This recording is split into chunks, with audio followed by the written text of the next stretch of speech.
ನಮಸ್ತೆ, middle class melodies ಚಾನಲ್ಗೆ ಸ್ವಾಗತ.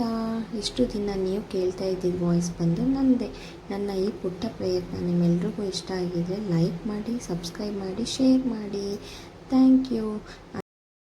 ಹೀಗೆ ನನ್ನ ವೆಲ್ಕಮ್ ಸ್ಪೀಚನ್ನು ಮುಗಿಸಿ ಮುಂದೆ ನನ್ನ ಮಗಳ ಜೊತೆ ವಿಡಿಯೋ ಪೋಸ್ ಕೊಟ್ಟಿದ್ದು. ಏನು ಅಮ್ಮ ಮಗಳು ಹೀಗೆ ರೆಡಿಯಾಗಿದ್ದಾರೆ ಅಂತ ಅಂದ್ಕೊಂಡ್ರೆ, ಹೌದು, ನಾವು ರೆಡಿಯಾಗಿದ್ದೇವೆ ಒಂದು ರಿಸೆಪ್ಷನ್ಗೆ. ಬನ್ನಿ ಬೆಳಗ್ಗೆಯಿಂದ ಏನೆಲ್ಲ ಮಾಡಿದ್ವಿ ಅಂತ ನೋಡೋಣ. ನನ್ನ ಮಗಳಂತೂ ಲೇಟ್ ಬರ್ಡ್, ಅಂದರೆ ಲೇಟಾಗಿ ಮಲಗಿ ಲೇಟಾಗಿ ಎದ್ದೇಳೋದು ಅಂತ. ಅಷ್ಟೊತ್ತಿಗೆ ನಾನು ಅಕ್ಕಿ ರೊಟ್ಟಿ ಮಾಡಿಕೊಂಡು ಗುಂಡ್ಕಾಯಿ ಪಲ್ಯ ಜೊತೆಗೆ ತಿಂಡಿ ಮಾಡೋಷ್ಟೊತ್ತಿಗೆ ನನ್ನ ಮಗಳು ಎದ್ಲು. ಅವಳಿಗೂ ತಿಂಡಿ ಕೊಟ್ಟು ನನ್ನ ಯುದ್ಧ ಆಗಲೇ ಬಟ್ಟೆ ವಾಷಿಂಗ್ ಮೇಲೆ ಸ್ಟಾರ್ಟ್ ಆಗಿತ್ತು. ಈ ಯುದ್ಧದಲ್ಲಿ ಗೆಲ್ಸ್ಕೊಟ್ಟಿರೋ ಹಾಟ್ ಸ್ಟಾರ್ ವಾಷಿಂಗ್ ಮಿಷಿನ್ಗೆ ಥ್ಯಾಂಕ್ ಯು. ನನ್ನ ಮುಂದಿನ ಯುದ್ಧ ಬಂದು ಪಾತ್ರೆಗಳ ಮೇಲೆ. ಹೌದು, ಹಾಗಿದ್ದಿದ್ದು ಸಿಂಕ್ನ ಹೀಗೆ ಮಾಡೋಷ್ಟೊತ್ತಿಗೆ ಸಾಕಾಗೋಯ್ತು. ನಮ್ಮ ಮನೆಯವರಂತೂ ಹೆಂಡತಿ ಆರಾಮಾಗಿ ಬೇಕಾಗಿದ್ದನ್ನ ಮಾಡಿಕೊಂಡು ತಿನ್ಕೊಂಡು ಟಿ ವಿ ನೋಡಿಕೊಂಡು ರೆಸ್ಟ್ ಮಾಡ್ತಿದ್ದಾಳೆ ಅನ್ನೋ ಭ್ರಮೆನಲ್ಲಿ ಅವರಿರ್ತಾರೆ. ನಮ್ಮ ಕಷ್ಟ ನಮಗೇ ಗೊತ್ತು. ನನ್ನ ಎನರ್ಜಿ ಕಂಪ್ಲೀಟ್ಲಿ ಡ್ರೈನ್ ಔಟ್ ಆಗೋದ್ರಿಂದ ಎನರ್ಜಿ ಬೂಸ್ಟರ್ ಡ್ರಿಂಕ್ನ ಮಾಡಿಕೊಂಡೆ. ಏನಪ್ಪ ಅಂತಂದರೆ ಸಿಂಪಲ್ಲು ಬ್ಲ್ಯಾಕ್ ಕಾಫಿ. ನೀವು ಟ್ರೈ ಮಾಡಿ, ಸೂಪರಾಗಿರುತ್ತೆ. ಕಾಫಿ ಕುಡ್ಕೊಂಡು ನೆಕ್ಸ್ಟ್ ನನ್ನ ಯುದ್ಧ ನನ್ನ ವಾರ್ಡ್ರೋಬ್ ಮೇಲೆ. ಚಲ್ಲಾಪಿಲ್ಲಿ ಆಗಿರೋ ಬಟ್ಟೆಗಳನ್ನ ಮಡಚಿ ಹೀಗೆ ಮಾಡೋಷ್ಟೊತ್ತಿಗೆ ನನ್ನ ಹೊಟ್ಟೆಲಿರೋಂಥ ಬಟರ್ಫ್ಲೈಗಳೆಲ್ಲ ಡ್ಯಾನ್ಸ್ ಮಾಡಿ ಸೂಸೈಡ್ ಮಾಡ್ಕೊಳ್ಳೋ ಸ್ಟೇಜಿಗೆ ಹೋಗಿದ್ವು. ಏನಾದರೂ ಬೇಯಿಸಿ ಹಾಕೋಣ ಅನ್ನೋಷ್ಟೊತ್ತಿಗೆ ನನ್ನ ಮಗಳು ನೋಡಿದ್ರೆ ಡಿಶ್ ವಾಷರ್ ಮೇಲೆ ಫುಲ್ ಭರತನಾಟ್ಯಮೇ ಸ್ಟಾರ್ಟ್ ಮಾಡಿಬಿಟ್ಟಿದ್ಲು. ನನಗೂ ಪಾಶಾಗಿ ರೆಡಿಯಾಗಿ ಮಾಲು, ಪಬ್ಬು, ಕ್ಲಬ್ಬು, ಟ್ರಿಪ್ಪು ಇಂಥವಕ್ಕೆಲ್ಲ ಹೋಗಿ ವಿಡಿಯೋ ಮಾಡಿ ನಿಮ್ಮನ್ನು ಹೋಗಿ ಅಂತ ಹಾಕೋಕೆ ಆಸೆ. ಏನು ಮಾಡಲಿ, ಮಿಡಲ್ ಕ್ಲಾಸ್ ಮೆಲೋಡೀಸ್ ಫ್ಯಾಮಿಲಿ ಅಲ್ವಾ, ಕಾಯಕವೇ ಕೈಲಾಸ. ನಾನು ಎಗ್ ರೈಸ್ ಆಗೋಷ್ಟೊತ್ತಿಗೆ ಯಾಕೋ ಡೌಟ್ ಹೊಡೆದು ನನ್ನ ಮಗಳನ್ನ ನೋಡೋಕೆ ಹೋದರೆ ಅವಳಂತೂ ಫುಲ್ಲು ಅವಳ ಟ್ಯಾಲೆಂಟ್ನ ತೋರಿಸ್ತಾ ಇದ್ಲು. ಅಮ್ಮನಿಗೆ ಇನ್ನೂ ಕೆಲಸ ಜಾಸ್ತಿ ಮಾಡೋಣ ಅನ್ನೋ ಟ್ಯಾಲೆಂಟು. ಫೈನಲಿ ಅವಳಿಗೆ ಊಟ ಕೊಟ್ಟು ನಾನಂತೂ ಊಟ ಮಾಡೋಷ್ಟೊತ್ತಿಗೆ ಗಂಟೆ ನೋಡಿದ್ರೆ 2 ಗಂಟೆ.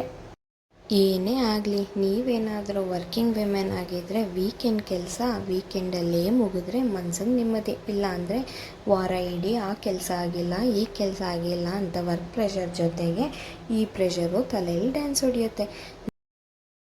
ನನ್ನ ಮಗಳಂತೂ ಹಾಲಲ್ಲಿ ಊಟ ಮಾಡಿದ್ದು ವಾಸ್ತು ಸರಿ ಇಲ್ಲ ಅಂತ ಅಂದ್ಬಿಟ್ಟು ಬೆಡ್ರೂಮ್ಗೆ ಹೋಗಿದ್ದಾಳೆ. ಇವಳು ಕ್ಲೀನ್ ಮಾಡಿರೋ ರೂಮ್ನ ಹೀಗೆಲ್ಲ ಮಾಡೋದು ನೋಡಿ ಅಳೋಕ್ಕಾಗದೆ, ನಗೋಕ್ಕಾಗದೆ, ಕಿಚ್ಚೋಕ್ಕಾಗದೆ ಮೂಕನಾದೇನಾ ಅಷ್ಟೇ. ಮತ್ತೊಂದು ಸರಿ ಬೆಡ್ರೂಮ್ ಕ್ಲೀನ್ ಮಾಡಿ, ಹಾಲ್ ಕ್ಲೀನ್ ಮಾಡಿ, ಅಡುಗೆ ಮನೆ ಕ್ಲೀನ್ ಮಾಡಿ, ಮನೆಯೆಲ್ಲ ಹೀಗೆ ಮಾಡೋಷ್ಟೊತ್ತಿಗೆ ಟೈಮ್ ನೋಡಿದ್ರೆ 4 ಗಂಟೆ. ಅಷ್ಟೊತ್ತಿಗೆ ನನ್ನ ಎನರ್ಜಿ ಡ್ರಾಪ್ ಆಗಿತ್ತು. ಮತ್ತು ಮ್ಯಾಂಗೋ ಬ್ರೇಕ್ ತೊಗೊಂಡು ಮ್ಯಾಂಗೋ ತಿಂದು ಕೆಲಸ ಮುಗೀತು ಅಂದ್ಕೊಂಡ್ರಾ? ಔಟ್ಡೋರ್ ಆ್ಯಕ್ಟಿವಿಟಿ ನೋಡಿ ಪೆಂಡಿಂಗ್ ಇದೆ. ಇನ್ನು ಪೊರ್ಕೆ ತಗೊಂಡು ಇದನ್ನೆಲ್ಲ ಕ್ಲೀನ್ ಮಾಡಿ ಗುಡಿಸಿ ಅದನ್ನೆಲ್ಲ ಬಾಚಿ ಚೀಲದೊಳಗಡೆ ತುಂಬಿ ಕಟ್ಟಿ ಹಾಗಿದ್ದಿದ್ದ ಅಂಗಳನ ಹೀಗೆ ಮಾಡೋಷ್ಟೊತ್ತಿಗೆ ಸುಸ್ತಾಗಿ ಹೋಗಿ ರೆಸ್ಟ್ ಮಾಡೋಣ ಅಂತ ನೋಡಿದ್ರೆ ಸೆಕೆಂಡ್ ರೌಂಡ್ ಪಾತ್ರೆಗಳು ರೆಡಿ ಇತ್ತು. ಏನೇ ಆಗಲಿ, ಮಾಡಿದ ಕೆಲಸನೇ 10 ಸತಿ ಮಾಡಿಸೋಂಥ ಕೆಪ್ಯಾಸಿಟಿ ಇರೋದು ನನ್ನ ಲೈಫಲ್ಲಿ ನನ್ನ ಮಗಳಿಗೆ ಮಾತ್ರ.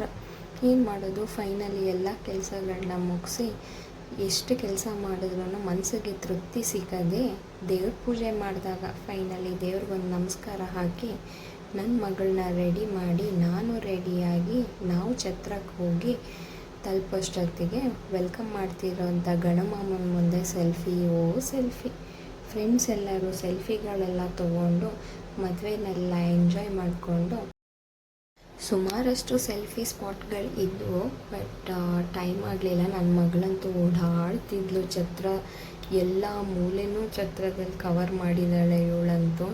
ಎಲ್ಲ ಫ್ರೆಂಡ್ಸ್ಗಳು ಕೇಳಿದ ಒಂದೇ ಪ್ರಶ್ನೆ, ಹೇಗೆ ಇವಳನ್ನ ಸಂಭಾಳಿಸ್ತೀಯ ಮನೆಯಲ್ಲಿ ಅಂತ. ಫೈನಲಿ ಇವಳ ರನ್ನಿಂಗ್ ರೇಸಿಗೆ ಬ್ರೇಕ್ ಹಾಕಿದ್ದ ಆ ಐಸ್ ಕ್ರೀಮ್ಗಂತೂ ಎಷ್ಟು ಥ್ಯಾಂಕ್ಸ್ ಹೇಳಿದ್ರು ಸಾಲಲ್ಲ. ನೆಕ್ಸ್ಟ್ ಇವಳಿಗೆ ಏನಾದರೂ ಸ್ವಲ್ಪ ಊಟ ಮಾಡಿಸೋಣ ಅಂತ ಅಂದ್ಬಿಟ್ಟು ಡೈನಿಂಗ್ ಹಾಲಿಗೆ ಕರ್ಕೊಂಡು ಹೋಗಿ ಇವಳಿಗೆ ಊಟ ಮಾಡಿಸೋದು ಸರ್ಕಸ್ ಮಾಡಿಸ್ತಾ ಇದ್ದೀನೋ ಅನ್ನೋದು ನನಗೆ ಕನ್ಫ್ಯೂಸು. ನೀವು ನೋಡ್ಬೋದು ಅಲ್ಲಿ ಬೇರೆ ಮಕ್ಕಳೆಲ್ಲ ಎಷ್ಟು ನೀಟಾಗಿ ಅವ್ರ ಅಪ್ಪ ಅಮ್ಮನ ಜೊತೆ ಕೂತ್ಕೊಂಡು ಊಟ ಮಾಡ್ತಾ ಇದ್ದಾರೆ ಅಂತ. ನನ್ನ ಮಗಳಿಗಂತೂ ರನ್ನಿಂಗ್ ರೇಸಲ್ಲಿ ಇಂಟ್ರೆಸ್ಟು. ಕೊನೆಗೆ ಈ ಪ್ಲ್ಯಾನ್ ಯಾಕೋ ವರ್ಕೌಟ್ ಆಗಲ್ಲ ಅಂತ ಡ್ರಾಪ್ ಮಾಡಿ ನಾನು ನನ್ನ ಫ್ರೆಂಡು ಬ್ಯಾಟಿಂಗ್ ಸ್ಟಾರ್ಟ್ ಮಾಡಿದ್ವಿ. ಫೈನಲಿ ಏನು ಹೇಳ್ತೀರ, ಅಡುಗೆ ಮನೆ ಊಟ ಸೂಪರಾಗಿತ್ತು. ಹೊಟ್ಟೆ ತುಂಬ ಬ್ಯಾಟಿಂಗ್ ಮಾಡಿ ಒಂದು 4 ಮಾತಾಡಿ ಫ್ರೆಂಡ್ಸ್ಗಳ ಜೊತೆ ಫೈನಲಿ ಗುಡ್ ಬಾಯ್ ಹೇಳೋ ಟೈಮ್ ಬಂದೇ ಬಿಡ್ತು. ಎಲ್ಲರಿಗೂ ಹಗ್ ಮಾಡಿ ಬಾಯ್ ಅಂದು ನಮ್ಮ ಪಯಣ ಮನೆ ಕಡೆಗೆ. ಈ ವಿಡಿಯೋ ಇಷ್ಟ ಆಗಿದ್ರೆ ಲೈಕ್ ಮಾಡಿ, ಸಬ್ಸ್ಕ್ರೈಬ್